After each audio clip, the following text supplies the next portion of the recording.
अपनी अंदर की आवाज को सुनने की अहमियत। हम सब इस बात को मानते हैं कि अक्सर हम ऐसा रोल अपना लेते हैं जहां हम अपनी मिलीजुली सच्चाई के सबसे करीब की बात कहते हैं। पर साथ ही ये भी सच है कि वो सच्चाई मेरे खुद के ईगो से थोड़ी बदल जाती है। इसलिए बाहर के लोगों पर कम निर्भर रहना चाहिए। इसके बजाय अपने खुद के दिल की आवाज, इंट्यूटिव हार्ट पर भरोसा करना बेहतर है। बाहर से मिलने वाली सलाह में किसी तरह का जुड़ाव या एक तरह का न्यूरोसिस हो सकता है। इसलिए जब आप किसी ऐसे इंसान के साथ स्पिरिचुअल रास्ते पर चल रहे हों जो खुद भी अभी सीख रहा है, तो सिर्फ अपने दिल पर भरोसा करना सबसे जरूरी है। टेक्नोलॉजी और अकेलेपन को सबसे ऊपर मानने का धोखा। आज की दुनिया कुछ वैसी हो गई है जैसे पूरी भीड़ बेतहाशा दौड़ रही हो और आंख बंद करके खाई की तरफ भाग रही हो, क्योंकि हमारे दिमाग में दुनिया कैसे चलती है इसकी एक पक्की धारणा बैठ गई है। इस सोच को अकेलेपन, कंपटीशन और सक्सेस के मिथकों से हवा मिलती है, और साथ ही इस गलतफहमी से भी कि आगे आने वाली मुसीबतें टेक्नोलॉजी और ढेर सारे पैसे से सुलझ ही जाएंगी। यही नहीं, हमारे समाज का वो ढांचा जो डेमोक्रेसी की आजादी का जश्न मनाता है, असल में अक्सर लोगों को दबाए रखता है और एक दूसरे की इज्जत करने से रोकता है। मशीनी अलगाव, एलिनेशन की जड़ें। अगर इतिहास देखें तो पुराने आदिवासी लोग खुद को प्रकृति के सिस्टम का हिस्सा मानते थे और उनमें दुनिया पर कब्जा करने या उसे कंट्रोल करने की कोई चाहत नहीं थी। इसके उलट वेस्टर्न सोच ने दुनिया को देखने का एक मशीनी, शहरी, औद्योगिक और साइंटिफिक तरीका पेश किया। चूंकि हमारे पास चीजों को कंट्रोल करने का सबसे बड़ा हथियार हमारा दिमाग, इंटेलेक्ट है, इसलिए सोच खुद एक चीज बनकर रह गई। दिमाग के इस हद से ज्यादा इस्तेमाल ने इंसान के अंदर अकेलेपन या दुनिया से कटे होने, एलिनेशन की भावना को बहुत बढ़ा दिया है, जिसने उस स्वाभाविक करुणा, कंपैशन को खत्म कर दिया है जो कभी मिलजुल कर रहने से अपने आप पैदा होती थी। दुनिया की तरक्की की भारी कीमत पर्यावरण का बहुत बुरा हाल हो चुका है। हमारा आधा ग्राउंड वाटर अब पीने लायक नहीं बचा है और बेतहाशा जंगल काटे जा चुके हैं। फिर भी हमारा समाज यही सोचता है कि हम जीत रहे हैं। हालात इतने खराब हो गए हैं कि अब इस खेल को पलटने के लिए एक चमत्कार की ही जरूरत होगी। इस बर्बादी को दुनिया भर के उस लालच ने और बढ़ा दिया है जो एक जैसे ग्लोबल मार्केट में टेक्नोलॉजी से मिलने वाले सुख की झूठी उम्मीदों पर टिका है। तबाही की रफ्तार को ही मोहधना। जब लोग उस सिस्टम का हिस्सा बन जाते हैं जिसे वे खुद गलत मानते हैं, तो उनके अंदर जो मैं सच मानता हूं उससे एक गहरी खींचतान, डिसोनेंस पैदा होती है। इसे रोकने के लिए एक बेकाबू झुंड का उदाहरण दिया गया है। चरवाहे कभी उल्टी दिशा में नहीं भागते, बल्कि उन्हें झुंड को मोड़ने के लिए जानवरों से भी तेज भागना पड़ता है।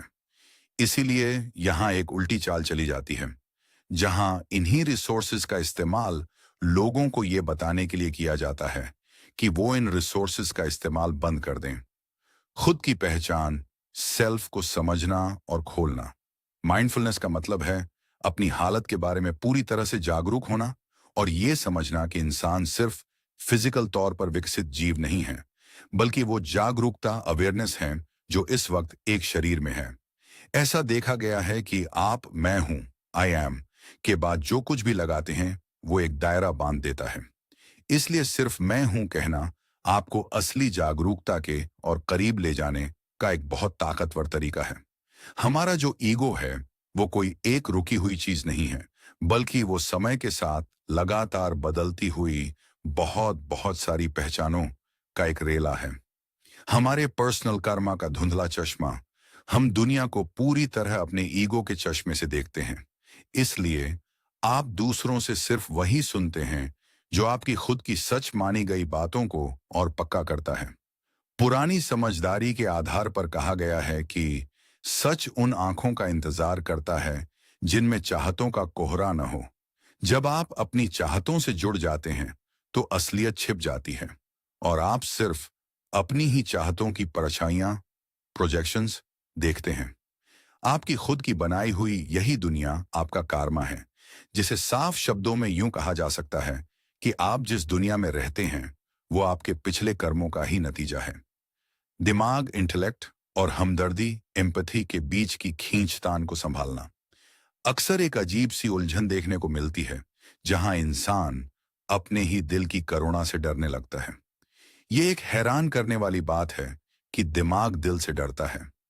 हमारा सोचने वाला दिमाग हमेशा इस बचाव में लगा रहता है कि आपको बाकी दुनिया से अलग और जिंदा रखे। लेकिन एक सचेत होकर दिमाग और दिल के बीच बैलेंस बनाना बहुत जरूरी है। सच्ची माइंडफुलनेस के लिए ये हिम्मत चाहिए कि आप नर्क में भी अपना दिल खुला रख सकें और अपनी जीवन शक्ति को बंद किए बिना अपने जज्बाती दिल को बार बार टूटने देने के लिए पूरी तरह तैयार रहें। पैसे और ऐशो आराम की दिमागी दीवार। समाज में बंटवारा इस डर से और गहरा होता है जो अमीरों को गरीबों से लगता है, और ये चीज असल में भेदभाव की प्रॉब्लम को और बिगाड़ रही है। सारे ऐशो आराम होने के बावजूद समाज के अंदर एक ऐसी हिचक है कि वो ये मानने को तैयार ही नहीं है कि अब हालात बहुत खराब हैं। फिर भी इस बात का ये मतलब नहीं है कि आप सब कुछ छोड़कर साधु बन जाएं। आप पूरी तरह से खूबसूरती और खुशी से प्यार कर सकते हैं। बस आपको बाहरी चीजों से जुड़ने की उन हदों को ध्यान में रखना होगा जो आपका कर्मा तय करती हैं। ईगो की बनावट और आदतें। एक इंसान शुरुआत में सबसे जुदा हुआ महसूस करता है, लेकिन फिर वो एक ऐसी दुनिया में आ जाता है जहां वो कोई खास समबडी बनना सीखता है। शुरू में उसे लगता है कि वो अपने आसपास की बढ़ी चीजों के रहम व करम पर है। समाज हमें बहुत कम उम्र से ही कोई खास बनने की ट्रेनिंग देने लगता है। आध्यात्मिक रास्तों, स्पिरिचुअल डिसिप्लिन्स का असली मकसद उन लोगों की मदद करना है जो अपनी इस खास पहचान में फंस गए हैं, ताकि वो वापस अपने असली सोर्स तक जा सकें। आखिर में असली जागृति का मतलब दुनिया की सच्चाई को नकारना नहीं है, बल्कि एक ही वक्त में साकार, फॉर्म और निराकार, फॉर्मलेस, दोनों रूपों में जीना है। शरीर के ढलने को सिर्फ एक नजारे की तरह देखना। ये शरीर बस एक ढलती हुई चीज है जिसे कोई भी अपनी आंखों के सामने बूढ़ा होते हुए देख सकता है। अगर आप सच में माइंडफुल हैं तो आपको उम्र के ढलने से कोई रत्ती भर भी फर्क नहीं पड़ेगा, क्योंकि आप जानेंगे कि ये बस एक घटना, फिनोमेना है। आज के समाज ने जवान दिखने की सनक में बुजुर्गों को जैसे मिटा ही दिया है, लेकिन असली जागरूकता, अवेयरनेस, इन सब से अछूती रहती है, क्योंकि अवेयरनेस खुशी और गम के इन बंटवारों से बहुत ऊपर है। यही जागरूकता मेरे अंदर के उस हिस्से का दरवाजा है जो दुनिया के हर दर्द को अपना समझकर महसूस करता है। दर्द, सफरिंग का सबसे बड़ा उलझाव। यहां एक बहुत गहरी बात बताई गई है। इस बात को पूरी तरह मान लेना कि दर्द बहुत बुरा होता है, पर दर्द एकदम सही भी होता है। यह माना जाता है कि ब्रह्मांड के नियम बिल्कुल सही तरीके से अपना काम कर रहे हैं। इसलिए इंसानी जिंदगी सिर्फ हमारी आजाद मर्जी, फ्री विल से नहीं चलती, बल्कि ये नियमों के हिसाब से होने वाली घटनाओं का एक सिलसिला है। सच्ची आजादी सिर्फ शुद्ध जागरूकता, प्योर अवेयरनेस में है, वरना ये जागरूकता पूरी तरह उस पहचान में कैद रहती है जो उसे लगता है कि वो है। कुदरत के बनाए नियमों की इज्जत करना। जब आप एनर्जी के काम करने के तरीके को गहराई से देखते हैं तो आपको इसके पीछे का नियम नजर आता है। एक ऐसा हमेशा रहने वाला सिस्टम जो आपको हैरत से भर देता है। कोशिकाओं, सेल्स के काम करने से लेकर तारों और ग्रहों के घूमने तक सब कुछ बेहद बेमिसाल और परफेक्ट है। कुदरत के नियमों को दिल से अपनाने की ये बात हर जीव जंतु पर लागू होती है। यही वजह है कि हम ये सोचते हैं कि बिल्ली की फितरत, नेचर क्या है, और इस तरह हम जानवरों और कुदरत के उनके स्वाभाविक बर्ताव को अपने इंसानी नजरिए से जज करना छोड़ देते हैं। इंसान के रूप में जन्म लेने की पक्की मुश्किलें। बुद्ध के नजरिए से देखें तो इस दुनिया में जन्म लेने के साथ ही हमारे साथ 5 रुकावटें जुड़ जाती हैं। हमारे कर्मों से जुड़ी इन रुकावटों में हवस और लालच, नफरत और बुरा चाहना, बेचैनी, आलस और सुस्ती और शक शामिल हैं। हमारे दिमाग की ये बनावट इस बात को पक्का करती है कि आप तरक्की के किसी भी मुकाम पर हों, जहां भी ये सब है, वहां दर्द, सफरिंग है। दुनिया के दर्द और तकलीफ की जड़ी को खत्म करना। बुद्ध की सबसे बुनियादी बात बहुत सीधी है। दुनिया में दर्द है। इस दर्द के पीछे का तरीका दूसरे आर्य सत्य में बताया गया है, जो कहता है कि हमारा दिमाग लगातार पसंद या नापसंद के चलते किसी न किसी चीज से चिपका रहता है। इसलिए अगर आप दिमाग की इस चिपके रहने की आदत को तोड़ सकें, तो आप दर्द को खत्म कर सकते हैं। सबसे बड़ा जाल है बुनियादी जुद्धाव, यानी अपनी उस पहचान से चिपके रहना कि मैं कोई खास समबडीनेस हूं। सच्ची आजादी पाने के लिए आपको ऐसी जागरूकता बढ़ानी होगी जो ख्यालों को नदी की तरह आते, रुकते और जाते हुए देख सके। सिर्फ एक चीज पर पूरा ध्यान लगाने की आदत, डिसिप्लिन। कड़ी मेडिटेशन में लंबे समय तक सिर्फ सांस के आने और जाने पर ध्यान देना होता है। भले ही आम दुनिया इसे एक अजीब सी, बार बार दोहराई जाने वाली आदत समझकर खारिज कर दे, लेकिन ध्यान लगाने के लिए एक मुख्य चीज चुनना एक बहुत जरूरी सहारे का काम करता है। सिर्फ अपनी सांस को बारीकी से देखने पर ध्यान काम कैसे करता है ये समझ आता है। ये तब साफ होता है जब जागरूकता मेरी सांस से हटकर मेरे कानों की तरफ गई, ताकि बाहर की किसी आवाज को सुन सके, जिससे ये साफ हो जाता है कि हमारा होश, कॉन्शियसनेस असल में काम कैसे करता है। बेचैन दिमाग से कंट्रोल वापस लेना। इंसान की हालत ऐसी है कि वो लगातार अपने ख्यालों को ही अपनी पहचान मानने की होड़ में लगा रहता है। इस बात की तुलना एक घुड्डा गाढ़ी से की गई है, जहां चलाने वाले को ये गलत फहमी हो जाती है कि वही बॉस है, क्योंकि किसी ने कभी ये ध्यान देने की कोशिश ही नहीं की कि गाड़ी के अंदर कोई बैठा है, जो असल में हमारी शुद्ध जागरूकता, प्योर अवेयरनेस है। रोज मेडिटेशन करने से दिमाग अपना कंट्रोल छोड़ना शुरू कर देता है, जिससे हमारे होश को आराम मिलता है। कुल मिलाकर गहरा ध्यान लगाने की तकनीक का मतलब है कि आपने बाकी सारे ख्यालों से आजाद होने के लिए किसी एक ख्याल का इस्तेमाल किया है, जो कि एक थोड़े वक्त का टूल है, जिसे आखिर में छोड़ देना ही पड़ जाता है। पूरी परफेक्ट होने की समझ और इंसानी हमदर्दी के बीच तालमेल बिठाना। आध्यात्मिकता, स्पिरिचुअलिटी का आखिरी मकसद बिल्कुल साफ है।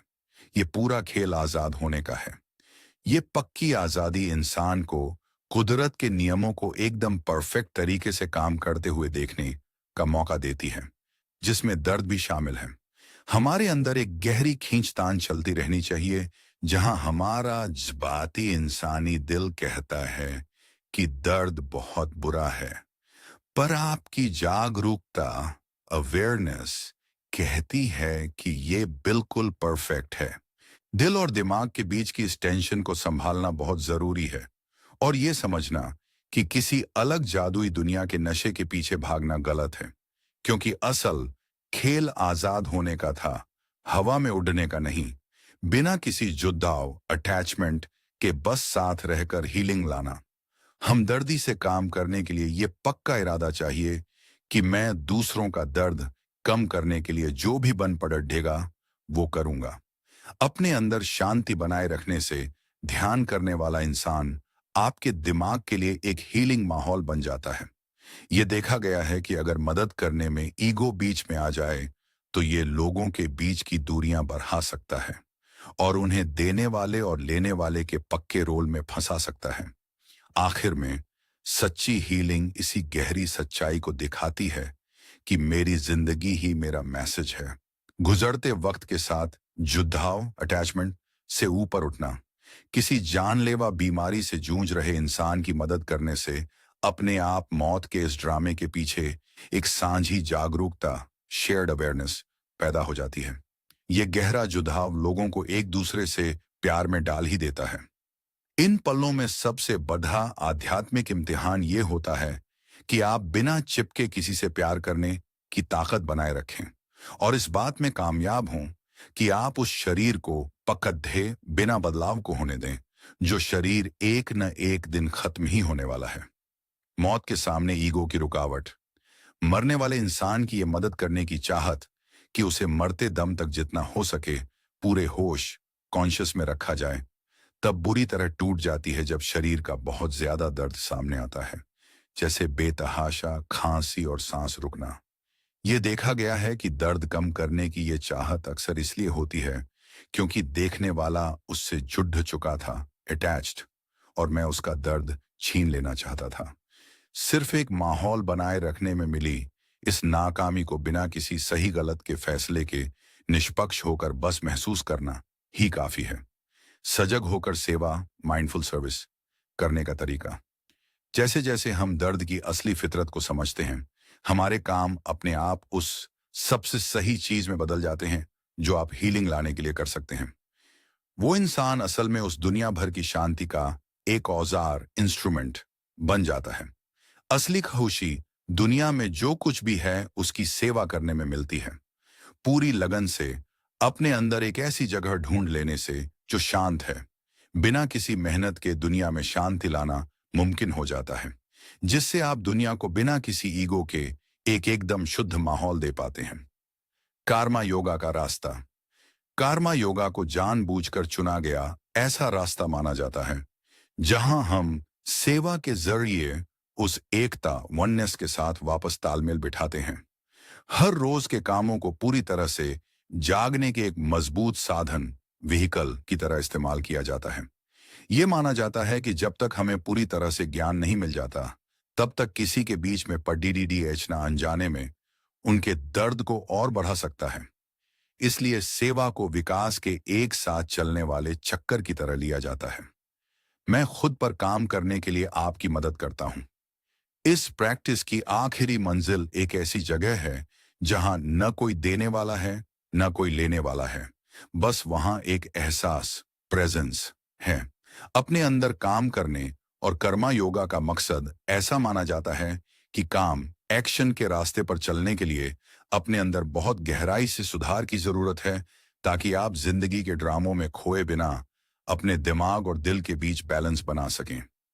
इसका असली मकसद दिखावटी और झूठी अच्छाई के जरिए दर्द को बढ़ाना नहीं, बल्कि दर्द को कम करना और दर्द से ही सीखना है। सच्ची सादगी को अपनाने को ही धरती पर किया जाने वाला सबसे जरूरी काम बताया गया है, ताकि हम उस भ्रम से जाग सकें जिसे हम लगातार बढ़ा रहे हैं, जो खुद वही दर्द पैदा कर रहा है जिससे हम छुटकारा पाना चाहते हैं।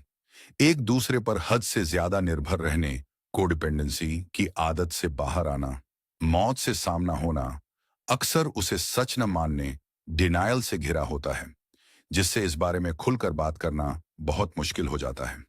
परिवार के अलग अलग रोल्स की उलझी हुई डोरें एक ऐसी हद से ज्यादा निर्भरता, कोडिपेंडेंसी पैदा कर सकती हैं जो लोगों को पंगु बना देती है और सच्ची आजादी और आपसी समझ को रोकती है। इन पक्की जज्बाती आदतों को तोड़ने के लिए यह माना गया है कि कोडिपेंडेंसी को तोड़ने का सबसे सही तरीका जागरूकता, अवेयरनेस है, क्योंकि ये सीधा जडडीडीएच पर चोट करती है। दूसरी तरफ पुराने दिमागी इलाज के तरीकों की कड़िडढ़ी बुराई की गई है, क्योंकि थेरेपी बस एक बीमारी को हटाकर उसकी जगह दूसरी ले आती है।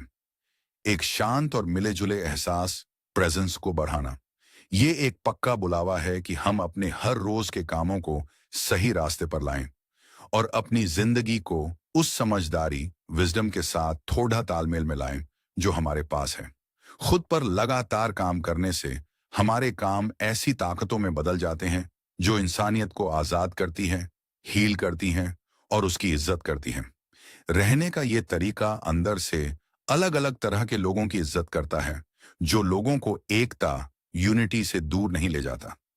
इस जुद्धाव का आखिरी रूप किसी रोमांटिक या जरूरतों वाले जुद्धाव से बहुत ऊपर है, और ये एक बहुत शुद्ध और हमेशा रहने वाले एक साथ सांझे एहसास, शेयर्ड प्रेजेंस में बदल जाता है, जिसके लिए लगातार और पूरी लगन से प्रैक्टिस की जरूरत होती है।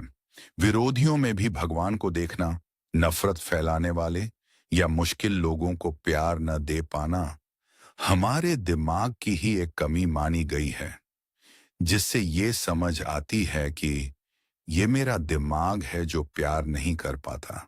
यहां तक कि सबसे मुश्किल लोगों को भी असल में भगवान का ही रूप माना जाता है, जिसे मजाक में भेष बदले हुए भगवान, गॉड इन ड्रैग कहा गया है। ये कहा जाता है कि ऐसे लोग बस अपनी ही पहचानों में खो गए हैं और हम में से ही किसी एक की तरह बिजी हैं, जो इस बर्थडे और अजीब से भ्रम इल्यूजन में अपना रोल निभा रहे हैं। ग्रुप के साथ काम करके एनर्जी को मोधना, लोगों के बीच के माहौल में एक बदलाव लाया जाता है ताकि बस इस जमे हुए ढांचे को तोड़ा जा सके और दिमागी और अटकी हुई बातों से दूर हटा जा सके। एक 6 हिस्सों वाले गाने 6 पार्ट राउंड को शुरू करना एक बहुत ही असरदार तरीका है, जिससे हमारी एनर्जीज वापस रास्ते पर आ सकें और बहने लगें। आवाज की यह प्रैक्टिस बस एक छोटा सा ब्रेक है, जिसके बाद वापस उसी तरह के सोच विचार वाले सवालों पर लौटा जाएगा।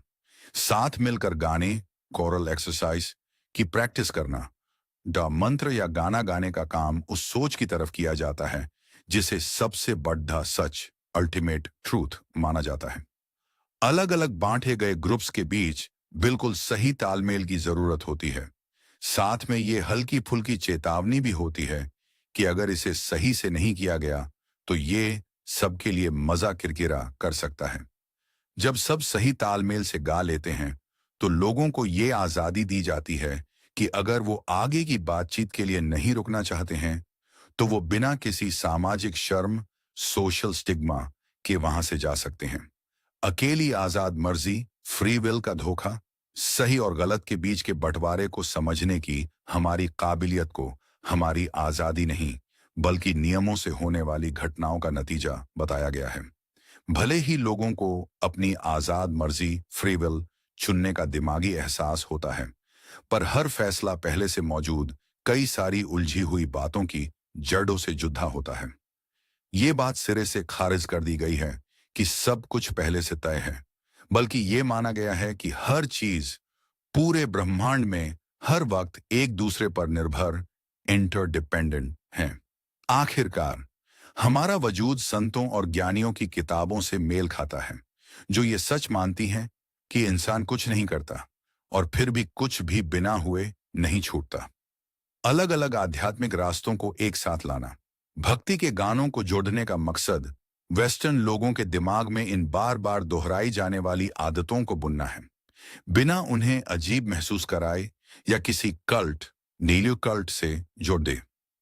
ये माना जाता है कि आध्यात्मिक पसंदें अलग अलग होना बहुत नॉर्मल है, जो इस सच्चाई को पक्का करता है कि हर इंसान के लिए अलग रास्ता, different strokes for different folks होता है। इंसान की अपनी बनावट के हिसाब से ये प्रैक्टिस भक्ति करने से लेकर कड़ी डी दिमागी काम तक हो सकती है, जहां कोई दिमाग को हराने के लिए दिमाग का ही इस्तेमाल करता है। ये सारी अलग अलग तकनीकें आखिर में एक ही जगह आकर मिलती हैं, जिससे प्रैक्टिस करने वाला इंसान अपने अंदर के धर्म के रास्ते पर भरोसा करके ब्रह्मांड को अपने रूप में ढाल पाता है। दूसरों को हील करते वक्त खुद को हमेशा सही, राइटियस मानने के खतरे। आध्यात्मिक जागृति का रास्ता एक ऐसे मुकाम पर पहुंचता है जहां शक की गुंजाइश नहीं रहती, भले ही अंदर की छोटी छोटी कमियां बिल्कुल साफ दिखने लगें। जो लोग लोगों का इलाज करने, थेरेपी के काम में हैं, उनके लिए यह देखा गया है कि सबसे मुश्किल चीज अपने आप को हमेशा सही, राइचियसनेस मानने के घमंड से बाहर निकालना है और दूसरों पर हीलिंग का कोई एक तरीका थोपने की जिद को छोड़ देना है। सच्ची सेवा जबरदस्ती घुसकर मदद करने में नहीं है, बल्कि वो ऐसा माहौल बनाने की गहरी काबिलियत में है जहां लोग खुद बदल सकें, ताकि हम दर्द के उन लुभावने ड्रामों में फंसने से बच सकें। संस्थाओं का रुक जाना और दिल दिमाग के बीच की दरार, कुछ खास और सेवा करने वाले ग्रुप्स में अक्सर कड़ी दिमागी ढांचों और दिल से जुड़ी एनर्जीज के बीच टकराव पैदा हो जाता है। दर्द कम करने की अच्छी नीयत होने के बावजूद लोगों के ये ग्रुप दर्द को बढ़ाने वाले ही बने रहते हैं, जब वे सच में अंदर से कमजोर दिखने से डरते हैं। नतीजतन संस्थाएं अपने काड़ी रोल्स में इतनी फंस जाती हैं कि उनके लोग जिंदा लाशों की तरह जीने लगते हैं। किसी भी कम्युनिटी के अंदर सबसे बड़ा जाल ये जहरीला और शर्त वाला भरोसा पाल लेना है कि मैं तभी खुश रह सकता हूं जब तुम बदल जाओ। भक्ति के साथ नाम जपने का सार पवित्र मंत्रों को बार बार जपने का बस इतना सा मतलब बताया गया है कि ये उसका नाम जपना है जिसका कोई नाम नहीं है। इतिहास और कल्चर के दिए गए ये नाम असल में ध्यान लगाने के औजार टूल्स का काम करते हैं। जैसे कि शरीर के पीछे छुपे उस निराकार फॉर्मलेस की तरफ इशारा करती हुई कोई उंगली। भगवान के इन रूपों को बुलाने का इस्तेमाल हमारे होश को एक जगह टिकाने और बहुत लंबे समय से चले आ रहे इंसानों के दर्द को कम करने के लिए किया जाता है। शरीर के ढलने को पूरे होश के साथ देखना, उम्र का बढ़ना और शरीर का कमजोर होना तो तय है, और ये अपने साथ बड़ी मुश्किलें भी लाता है। लेकिन ये ढलाव अपने साथ समझदारी विजडम भी लेकर आता है, क्योंकि तब बाहरी चीजों से जुद्धे रहने का खोखलापन बिल्कुल साफ नजर आने लगता है। ये देखा गया है कि अगर हम जानबूझकर तैयारी करें और पूरे होश में रहें, तो इंसान शरीर में दर्द तो महसूस कर सकता है, पर वो दर्द से परेशान सफरिंग रहने में बिजी नहीं रहता, जो हमारे दिमागी कंट्रोल और शरीर के एहसास के बीच के जरूरी रिश्ते को दिखाता है। अपनी मर्जी से सादगी अपनाने की जरूरत, चीजों को कम करने की चाहत तब पैदा होती है जब हम ये महसूस करते हैं कि तुम्हारी चीजों से तुम्हारा झुर्रियाँ, तुम्हारे दिमागी सुकून, साइकिक स्पेस की कितनी बड़ी कीमत वसूलता है। जैसे जैसे अंदर का सुकून बढ़ता है, जागरूकता, अवेयरनेस अपने आप में ही ठहर जाती है, जिससे बाहरी चीजों को इकट्ठा करने की जबरदस्ती की चाहत खत्म हो जाती है। एक ऐसे दौर में जो मौकों की भरमार से दबा पड्डा है, जानबूझकर अपनाई गई ये सादगी उस थकान को दूर करने की एक बहुत जरूरी दवा का काम करती है, जो कभी ना खत्म होने वाले झूठे सपनों के पीछे भागने से पैदा हुई है। समाज की खराबी की सिस्टम वाली जड़ियां, बेघर लोगों की बढ़ती हुई परेशानी को आज के समाज द्वारा बनाई गई इस सच्चाई का सिस्टम के काम न करने का एक साफ लक्षण, सिम्टम बताया गया है। सिर्फ ऊपर ऊपर से चीजों को ठीक करना काफी नहीं है, क्योंकि कल्चर और राजनीति के ढांचे जानबूझकर एक परमानेंट निचले तबके को बनाए रखते हैं और बढ़ाते हैं। सच में इसे ठीक करने के लिए हमें इस कड़े हुए सच का सामना करना होगा कि कानून अमीरों, हेव्स की सेवा में लगे हैं, जो हम सभी को सिस्टम के इस बद्धे भेदभाव में शामिल कर देता है। हमदर्दी, कंपैशन को इंसानों की दुनिया से बाहर ले जाना, हम किस चीज को दर्द मानते हैं, इसके दायरे को और बढ़ा करने की चुनौती दी गई है, और उस सोच पर सवाल उठाया गया है जो इंसानों को इतनी आसानी से मुर्गियों और मछलियों को सब्जियों की तरह ट्रीट करने की छूट देती है। पूरी धरती के दर्द और बिगड़ते बैलेंस को मानने से हमें दूसरे जीवों की अंदरूनी जिंदगी के बारे में गहराई से सोचने का मौका मिलता है। अलग अलग जीवों के बीच हमदर्दी की दिल छू लेने वाली कहानियों के बावजूद इंसानियत लगातार इस बात में नाकाम रहती है कि वो इसे अपनी सोचने की आदतों में पूरी तरह उतार सके, जो दुनिया भर के जीवों के लिए हमारी हमदर्दी में एक भारी कमी को दिखाता है। अनसुलझी आध्यात्मिक कहानियों को समझना। बाइबल की वो कहानी जहां एक बिना फल वाले पेड्डर को श्राप दिया जाता है, वो मौसम के लॉजिक से बिल्कुल उल्टी है, जिससे उसे समझना लगभग नामुमकिन हो जाता है। ऐसा अंदाजा लगाया जाता है कि इतनी पुरानी कहानियों का असली मतलब सदियों के साथ शायद अनुवाद में कहीं खो गया, लॉस्ट इन ट्रांसलेशन है। आज के शक करने वाले नजरिए से देखें तो ये कहानी मजाकिया तौर पर एक कामयाबी और काम निकालने की कहानी, अचीवमेंट प्रोडक्टिविटी स्टोरी जैसी लगती है, जो ये दिखाती है कि पुरानी किताबों की अलग थलग बातों का मतलब निकालना कितना उलझा हुआ काम है। राजनीति के मैदान में होश के साथ उतरना। जो लोग राजनीति में गहरे धंस से होते हैं, वो अक्सर पूरी तरह से दुनियादारी की ताकत से मोहित, फैसिनेटेड होते हैं, जिससे उनका अचानक से आध्यात्मिक तौर पर जाग जाना बहुत मुश्किल लगता है। फिर भी समाज के एक दूसरे से जुड़े होने का मतलब है कि एक इंसान का होश, कॉन्शियसनेस सबके ऊपर बहुत गहरा असर डालता है, जो इस उसूल पर काम करता है कि अगर जनता आगे चले तो नेता पीछे पीछे आएंगे। सिस्टम में सुधार लाने के लिए सबसे असरदार रवैया उसे माना गया है जो पूरी तरह बैलेंस में हो, यानी उम्मीद और नाउम्मीद के बीचों बीच मजबूती से खड़ेदार हो। समाज में बुजुर्गों की अहमियत को वापस लाना।